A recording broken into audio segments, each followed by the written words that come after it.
वालेकुम स्टूडेंट्स। आज हम जो टॉपिक डिस्कस करने जा रहे हैं that is food chain and food web. After taking this lecture you will be able to define what is food chain, trophic levels क्या होते हैं and what is actually food web. So if we start from food chain is a linear network of links in a food web, starting from producer organisms and ending at an apex predator species, detrivores or decomposer species.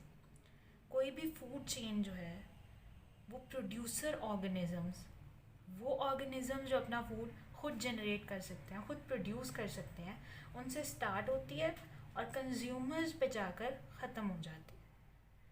A food chain shows how organisms are related to each other by the food they eat. एक food chain आपको एक connection show करती है organisms के दरमियान कि वो organisms एक दूसरे के फूड के तौर पे एक दूसरे से कैसे लिंक हैं, कि कैसे एक ऑर्गेनिज्म दूसरे ऑर्गेनिज्म का फूड है and then how it works in an ecosystem. को अगर हम एग्जाम्पल से समझना चाहें तो it would become really easy. So I have some examples here for you. जैसे आप ये देख सकते हैं, एक सिंपलेस्ट फूड चेन है, एक लिनियर नेटवर्क है between producer till the consumer. और इसमें हमेशा याद रखिएगा कि आखिर में जो टॉप ऑफ द लिस्ट होगा that would be a predator, और जो प्रे होगा वो इन बिटवीन होगा, और प्रोड्यूसर जो होगा वो इसको स्टार्ट करेगा इस चेन को। फॉर एग्जांपल ग्रास जो है वो एक प्रोड्यूसर है, then comes the primary consumer जो कि ग्रास हॉपर है, जो कि ग्रास को खाता है, and then comes the mice जो है वो किस पे सर्व फीड करता है, that is grasshopper. This is snake which serves on mice, and then comes the eagle. And the most important thing in this is also to mention here is that producers हमेशा बहुत ज़्यादा quantity में present होंगे इन an ecosystem.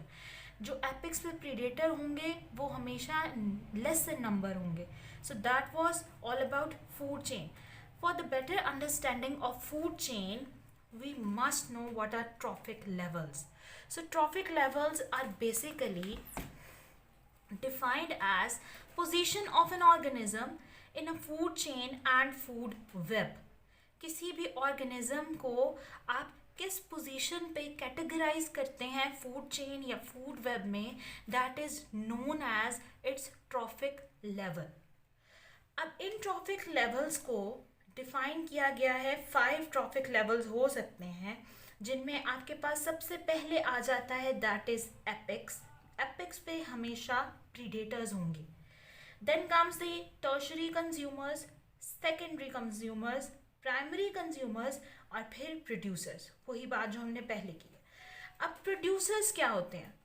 Producers वो organisms हैं, वो living beings हैं जो कि अपना फूड या खुद प्रोड्यूस कर सकते हैं, जो कि फॉर एग्जांपल इसमें मेजॉरिटी प्लांट्स आ जाते हैं हमारे पास, जो कि सनलाइट के थ्रू अपना फूड खुद सिंथेसाइज करते हैं और वो किसी और दूसरे ऑर्गेनिज्म को कंज्यूम नहीं करते। So they can also referred as autotrophs. Autotrophs mean खुद से ऑटोमेटिकली उनका प्रोड्यूस जो है वो उनका जो फूड है वो प्रोड्यूस हो रहा है। देन कम्स द कंज्यूमर्स जो हैं वो प्रोड्यूसर्स पे सर्व कर रहे हैं। अब कंज्यूमर्स को रेफर किया जाता है हेट्रोट्रॉफ्स की सूरत के अंदर भी। Now when we are discussing consumers, why not discuss 3 types of consumers? वो कौन कौन से कंज्यूमर्स हैं? First of all comes the herbivores. अब हर्बीवोर्स क्या हैं? As apparent from the word herb, they serve on plants only. ये वो ऑर्गेनिजम्स हैं जो कंज्यूमर कैटेगरी में सिर्फ प्लांट्स के ऊपर जो है वो फीड करते हैं, प्लांट्स खाते हैं। Then comes the another category of consumer that is carnivores. अब कार्निवोर्स जो हैं they serve on other herbivores, यानी कार्निवोर्स क्या करते हैं, वो प्लांट्स नहीं खाते, दे सर्व ऑन मीट, या आप उन्हें कह सकते हैं other consumers. And then comes an other category which is a mixture of herbivores and carnivores, omnivores. Omnivores जो हैं वो प्लांट्स पे भी सर्व करते हैं, यानी प्रोड्यूसर्स पे भी, और जो दूसरे कार्निवोर्स एनिमल्स हैं उनके ऊपर भी सर्व कर सकते हैं, डायरेक्टली प्लांट्स भी खा सकते हैं और मीट भी खा सकते हैं. So that was the category of consumers. Now comes the most important part of the food chain, that is decomposers. इनको डेट्रीटिवोर्स भी कहते हैं. और डीकम्पोजर्स क्या होते हैं basically? When these consumers die, they decompose their body. Decompose means degenerate कर देते हैं और इसको दोबारा से ऐड कर देते हैं सॉइल में. अब जब ये जितने न्यूट्रिएंट्स हैं कंज्यूमर्स की बॉडीज में व्हेन दे डाई, तो वो सॉइल में दोबारा से ऐड हो जाते हैं और फूड बन जाते हैं प्रोड्यूसर्स का, जो कि उन न्यूट्रिएंट्स को यूटिलाइज करके अपना फूड दोबारा से जनरेट कर लेते हैं. So we can say that decomposers are of prime importance in a food chain और अ फूड वेब, और in a bigger perspective you can say कि इकोसिस्टम में मोस्ट इम्पॉर्टेंट रोल प्ले करते हैं, बिकॉज ये साइकिल को continuous रखते हैं. एक फूड वेब को, फूड चेन को, इकोसिस्टम को रनिंग रखते हैं, कंटिन्यूस रखते हैं. Now the next very important concept is what is food web. Food web consists of all food chains in a single ecosystem.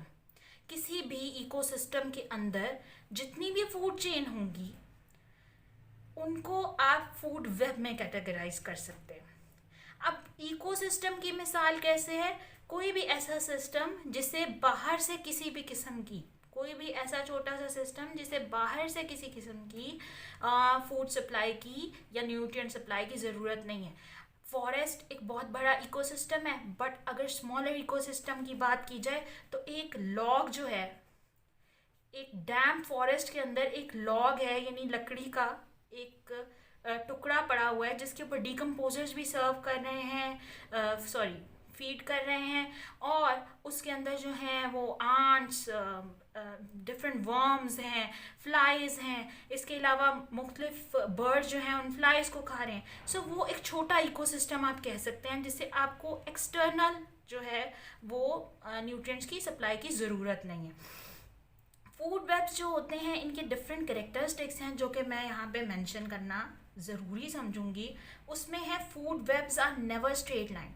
Food webs हैं क्योंकि तो वो कभी भी स्ट्रेट लाइन नहीं होते, वो डिफरेंट ऑल्टरनेटिव पाथवेज पे होते हैं, इसलिए उनके वेरियस जो हैं वो वेब्स की सूरत में होते हैं, वो कभी स्ट्रेट लाइन नहीं आपको मिलेंगे.